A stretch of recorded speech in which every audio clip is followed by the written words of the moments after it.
বাংলাদেশের প্রেক্ষাপটে চাকরি খুবই এসেনশিয়াল, ডিমান্ডেবল এবং চাহিদাপূর্ণ একটা পেশা।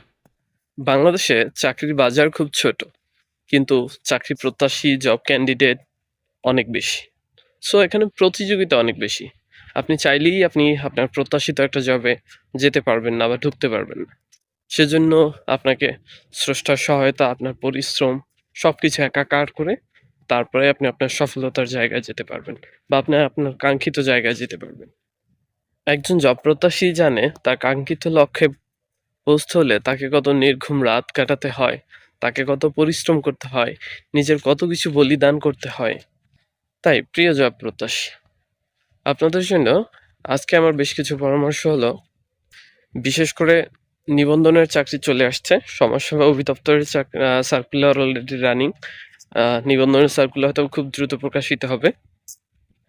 বেশ কিছু সরকারি চাকরির সার্কুলার অলরেডি চলতেছে। সো নিজেকে এখনই প্রস্তুত করার বেস্ট মোমেন্ট। নিজেকে এমনভাবে প্রস্তুত করেন যাতে নিজের একটা ভালো কাঙ্ক্ষিত পজিশন ক্রিয়েট হয়ে যায়। সেজন্য থাকলে শুভকামনা।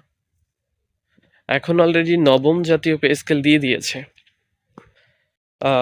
সো শিক্ষকতা বলেন, সরকারি চাকরি বলেন, যে কোনো চাকরি বাকরির ক্ষেত্রেই এখন জায়গাটা বেশ আরও ডিমান্ডেবল এবং প্রতিযোগিতামূলক হয়ে গেছে। এখানে 100% থেকে 140% পর্যন্ত বেতন ভাতা বৃদ্ধি পেয়েছে। সো সেক্ষেত্রে নিজেকে এমনভাবে প্রস্তুত করুন যেন অন্য সবার থেকে এগিয়ে থাকেন। কিভাবে নিজেকে প্রস্তুত করবেন? Do R die. মন্ত্রের সাধন কিংবা শরীরের পাতন একটা কথা আছে না? আপনি যদি আপনার কাঙ্ক্ষিত একটা জব পেয়ে যান, সমাজে পদমর্যাদা আপনার বেড়ে যাবে। যে আপনাকে কখনো আসলে হাই হ্যালো করে না, সে আপনাকে হাই হ্যালো করবে। আপনার বাবা মার পদমর্যাদা বেড়ে যাবে, মানুষ তারা খুশি হবেন এবং একটা সিকিউরড লাইফ পাবেন। আমাদের সোসাইটিতে মানুষের চাকরি দিয়ে আসলে মাপা হয়। তার যোগ্যতা বলেন, তাকে আদর কদর বলেন, তাকে কেয়ার করা বলেন, সবকিছু সোসাইটিতে এটা দিয়ে হয়। সো এটাই আপনার জন্য একটা বেস্ট হাতিয়ার হবে নিজেকে মূল্যবান বানানোর জন্য সোসাইটিতে।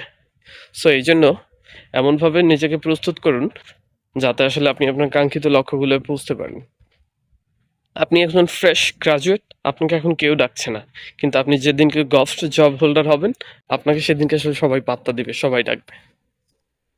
আপনার সাথেরই একজনের প্রচুর টাকা আছে, তাকে আসলে মানুষ গুনতেছে, তাকে ভ্যালু করতেছে, আপনাকে ভ্যালু করতেছেন। বাট যেদিন আপনি আপনার কাঙ্ক্ষিত জবটা পেয়ে যাবেন, সেদিনকে দেখবেন সোসাইটিতে আপনার নামও সিন্নি পড়া শুরু করছে। সেদিনকে সোসাইটিতে আপনার নামও ফিন্নি পড়া শুরু করছে, আপনাকেও সেদিনকে ডাকবে। সো শুভকামনা রইল। আসসালামু আলাইকুম।